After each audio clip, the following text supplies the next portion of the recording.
Kamusta mga ate, kuya, beshi? Si Chari po ito mula sa The Sun, Moon, Stars, PH Tarot. Ipapaalam ko lang po na ito po ay isang general read o pangkahalatang pagbabasa at maaring hindi lahat ay magtugma sa inyong sitwasyon. I-check din nyo ang inyong Moon, Rising at Venus sign. Baka doon mas tumugma ang read para sa inyo. At kung ang mensahe ay tama sa inyo, paki-like lang po at mag-subscribe kung hindi pa ninyo ito ginagawa. Okay, mag-umpisa na po tayo.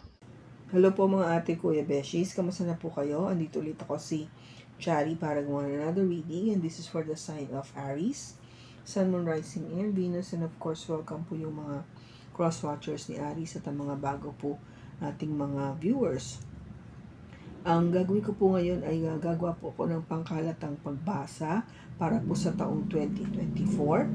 Dahil po may nag-request po sa akin na isang subscriber at ang gagawin ko po ay hatiin ko po yung taon per quarter at mag-umpisa po tayo sa pagbasa ng inyong trabaho, career o kaya pera. At after nun ay yung tungkol naman sa pag-ibig. Pero bago po ang lahat, tignan muna natin. Bago po ang lahat, tignan muna natin kung ano yung mensahe na gustong iparating sa'yo.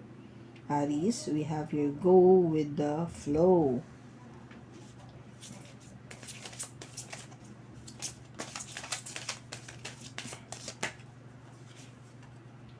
Dreams and choices. Okay, Aries. So, dito is go with the flow. Yun ang sinasabi niya, mag-focus ka. Just go with the flow for this year. And yung dreams mo, no? Believe in your dreams. And of course, yung choices, make the best choice. Pumili ka ng mas makakabuti para sa'yo, no? Yun ang lagi mong iisipin. Kasi importante yan eh. Pag gumagawa tayo ng desisyon, no? Isipin mo kung saan ka mas makakabuti. And always remember na ano ba yung pangarap mo para sa sarili mo. Okay? Huwag mong aalsin yun kasi yun yung nagpupush sa atin para ma-accomplish natin yung mga gusto natin sa buhay. Diba? Yung mga nag-uumpisa yan sa isang pangarap. At yung pangarap na yun gusto mong matupad. Gusto mong magkatotoo. Okay? So, tingnan natin ngayon sa tarot kung ano yung message na makukuha natin para sa buong taon. We have the Knight of Swords, the Queen of Swords, the Seven of Wands,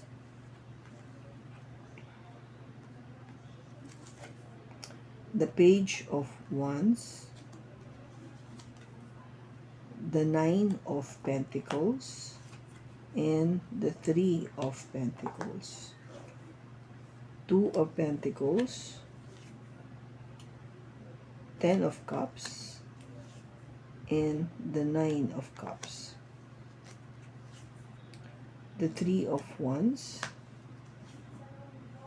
the Ace of Swords, and the Ten of Swords. Overall, we have the Nine of Wands and the Five of Cups. Bottom na is the King of Wands.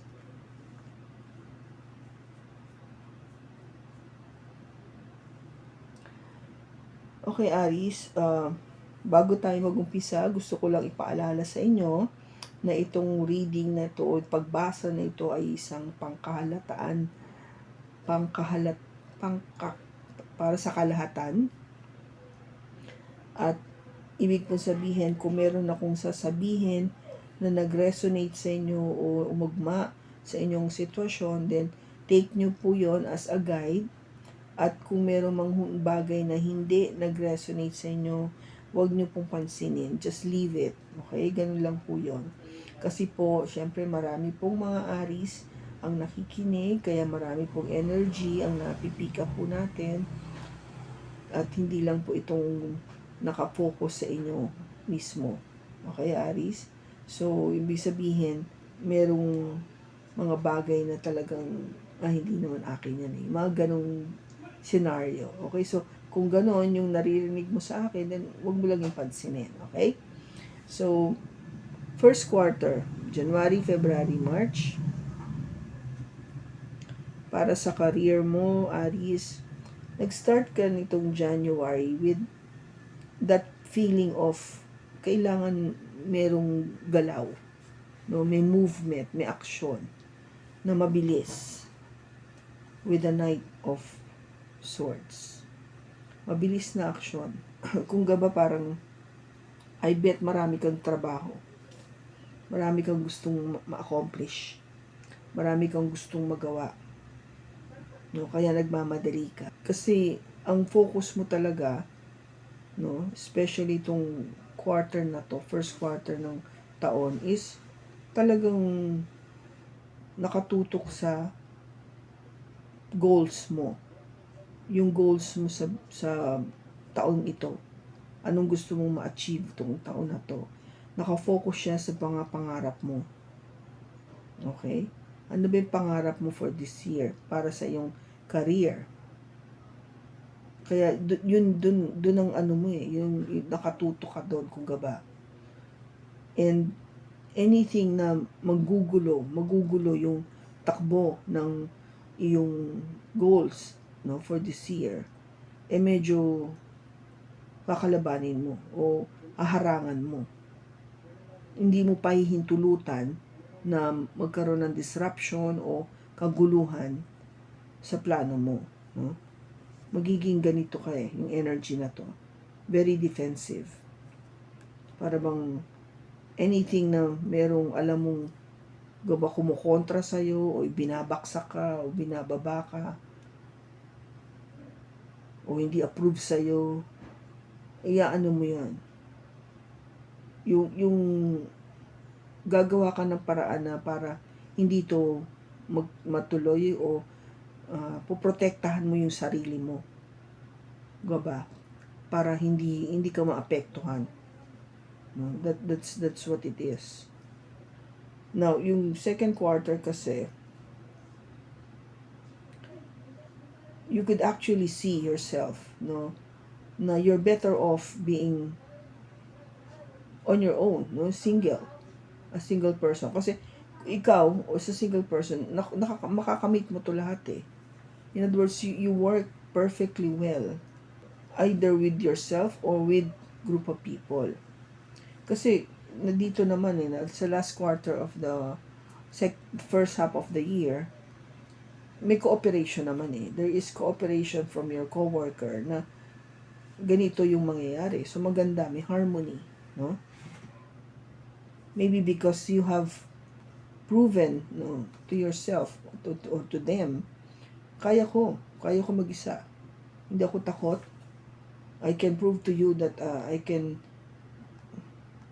be a one-man show, mga tipong ganon. Kasi yun yung ano eh, no? Yun yung mensahe na gusto mong iparating sa kanila. The message that, no, I can be on my own. Kaya ko. But I could also work with other people. Ganon ako ka-flexible. No? Hindi naman ako napakasarado na parang ako lang. Tapos hindi ko na imamind yung ibang tao. Hindi naman. I welcome both scenario. By myself and working with other people. Kaya yung first half of the year, nakakapagod lang talaga, no? I mean, nakakapagod lang talaga kasi ang dami mong gusto mo accomplish eh. Ang dami mong gustong matupad para sa taon na ito. Sabi ko nga, kasi marami kang pangarap. Marami kang pinapangarap na gusto mong makita na nagkaroon ng fruition. Okay? Now, yung third quarter of the year, medyo sa sobrang dami mo na nga ng ginagawa, ando ka na sa point na ginajuggle mo na yung binabalanse mo na yung oras mo, panahon mo, o yung dalawa mong ginagawa, yung mga trabaho mo, yung responsibility mo sa work, sa pera, responsibility sa mga kasama sa trabaho, kasama sa bahay, mga ganun. But it doesn't matter, no? Kung dami mong trabaho kasi gusto mo yun eh. You love it. No? It gives you happiness with the Ten of Cups. Masaya ka na ganito nga yung dami ng trabaho ko, na ang dami kong inaasikaso. Ibig sabihin, money is coming in. At yung mga pinapangarap ko na matupad para sa sarili ko, nangyayari. Kaya kung gaba, it is truly a wish fulfillment for me. No? Isang katuparan. Kaya yung third quarter of the year, which is July, August, September, maligayang maligaya ka, Aries. Kasi nakita mo na yung ito na natupad na kung gaba, yung katuparan na gustong-gusto mong na-reach mo dito. Now, pagdating ng last quarter of the year, which is October, November, December, meron ka pang iniintay. You're still waiting for something to happen. Maybe still part of that dream, no? Nangangarap ka pa rin. And it is something na, alam mo yon, that's the truth.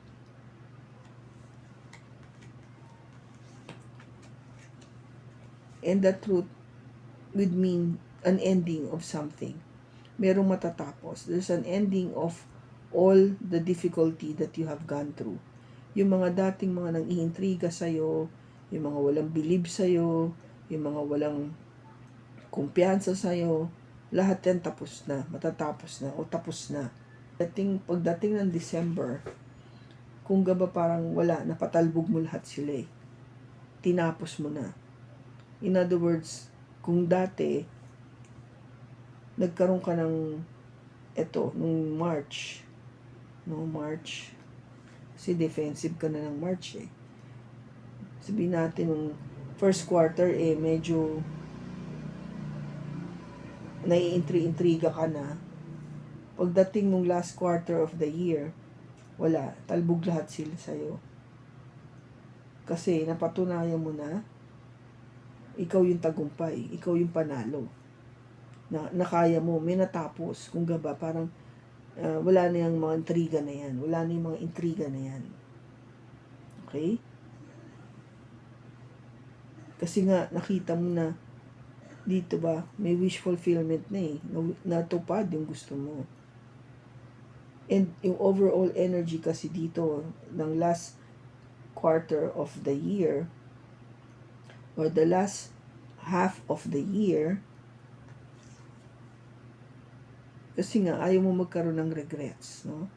You don't want to have any regrets at all pagdating sa nangyayari. Kaya, you know, na natupad yung gusto mo.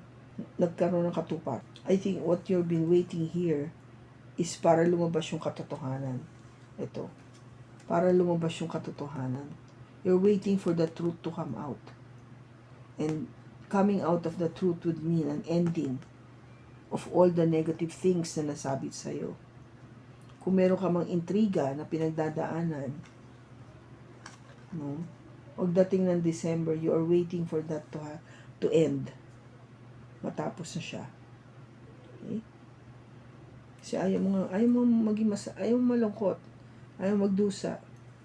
No? Hindi mo gusto yung energy na yan. Kasi as far as you're concerned, you're happy. Very happy. Pagdating naman sa love life, Aries, January, February, March, first quarter natin, gusto mo nga action agad, gusto mo mabilis yung relationship, and yung person na maybe you're dealing with is somebody na talagang matindi yung kagustuhan niya to know the truth. Makapag-usap kayo, to communicate. Tell the truth. You want to have movement. Gusto mo magkaroon ng movement dito, Aries. Why? Because you want to be able to talk to this person. Gusto mo siya makausap para sabihin yung katotohanan. Para mailabas mo yung nasa sa loobin. Para hindi ka na maging defensive. Alam mo yon. Para kung gabay, you wanted to put your guard down for this person. Para masabi mo lahat yung kailangan malaman ng tao na to. Kasi pagdating ng second quarter, there is this message na oo, single siya o single ka, Aries. You're doing fine. You're so independent. Marami kang pera. Parang you don't need anybody to support you. But you also welcome the idea of having somebody in your life. No, hindi lang ikaw. To have somebody in your life. Para, alam mo yon, to be in harmony. Hindi yung nag-iisa on your own. Kasi, syempre, nakakapagod din naman, di ba, na parang wala kang ibang ka-share. You wanted to have somebody with you. Maybe it's part of your dream. And it's also going with the flow. No? Na everybody else is, kung ba parang masarap yung feeling na yun na you have somebody that's going with the flow. Hindi masama yun na ipangarap mo o mangarap ka na meron kang kasama sa buhay na may nagmamahal din sa'yo. Hindi lang ikaw na on your own, no? Not just on your own, but having somebody in harmony with you. Kaya nga you need to make a better choice, no? Make good choices, no? Gumawa ka ng tama, pumili ka ng tama para sa'yo. Kaya pagdating ng third quarter of the year, talagang dito mo mararamdaman yung kaligayahan. Kahit sabihin natin na you're trying to balance yourself, maybe with work and family, work and love life, yung mga ganon. Pagdating ng August, ang saya-saya mo, Aries. Maybe because na-fulfill na yung wish mo. No? Kung maybe yung dati, hindi mo pa alam, nag-aalinlangan ka, magiging okay ba kami nitong tao na to? I think pagdating ng August, napatunayan mo na, oo, hindi ako nagkamali sa decision ko. Hindi ako nagkamali na mahalin ko tong tao na to. Hindi ako nagkamali, tanggapin ko siya sa buhay ko. I made the right choice, no? Hindi ako nagkamali. Kasi yung last quarter of the year is okay, sabihin natin na matagal ko nang inintay itong tao na to na dumating sa buhay ko. And that's the truth. Matagal ako nagintay para, alam mo yun, makapag-usap kami. I waited long time para makapag-usap kami. At finally, matapos na lahat ng mga burdens ko na maybe kinimkim ko sa aking sarili, no? I wasn't able to say right away. Baka ito na yung time na ito na, masasabi ko na lahat. And that would end, no? Yung sabihin yung, yan na yung katapusan na, yung kung meron man akong dinadalang mabigat, ito na yung time na talagang, kung ba, I'm really ending everything. Now, sige na, tapos na. Tapusin na natin to. Ilabas na natin yung kailangan natin sabihin. Para nga walang regrets, no? You don't want to have any regrets at all sa relationship na to. Kasi binavalue mo naman yung tao eh. Binavalue mo siya. Kaya, importante na no, labas natin yung katotohanan. Pag-usapan natin mabuti kasi gusto ko talaga na maging honest sa'yo. No, this is all about talking, communicating honestly, yun yung pag-aano dun pagsasabi ng lahat. Kaya para tapusin na natin lahat itong mga bagay na to na tinatago-tago pa natin noon pa. O things na hindi mo na masabi noon, ngayon sasabihin mo na talaga. You open up mo na. Maybe because you wanted a new start pagdating ng 2025, no? A new start. Because you made a better choice, no? To be more honest with this person. Yun yung ano dun Magiging maayos ba yung relationship ni Aries dito sa person niya? Magiging maayos ba? Yes. Definitely. King of Pentacles. Oh, magiging maayos siya. Things will be okay. Everything will be stable, secure. You will be practical about it, logical about it. No? Honest. Kaya okay siya. Aries, in terms of timing, kasi very straightforward naman yung cards, no? If there's something in terms of time, it could be something to do with next year, which is next year na natin yung gagawin for 2025. But for this year, I think everything is been said, no? Na kasi nga tatapusin mo na everything that will anything na talagang nag-hold back sa'yo before, sa'yo noon, ito na yung pagpasok ng December, mag-i-end yun. So, ibig sabihin kung meron ka mga alinlangan, pagtatago, mga ganun, wala na yung matatapos na. Kung gaba kasi, because you've decided to tell the truth, to open up, no? Mag-communicate, magsalita. So, that would bring, kung gaba ito yung sagot no? Ito yung outcome. Kung ito yung sagot, ito yung outcome. Sa pagsasabi mo, pag-open up mo, ito yung naging outcome. Hindi magkakaroon na ng ending. Yung lahat ng pag-aalinlangan. Kaya, ba, happy ending yun.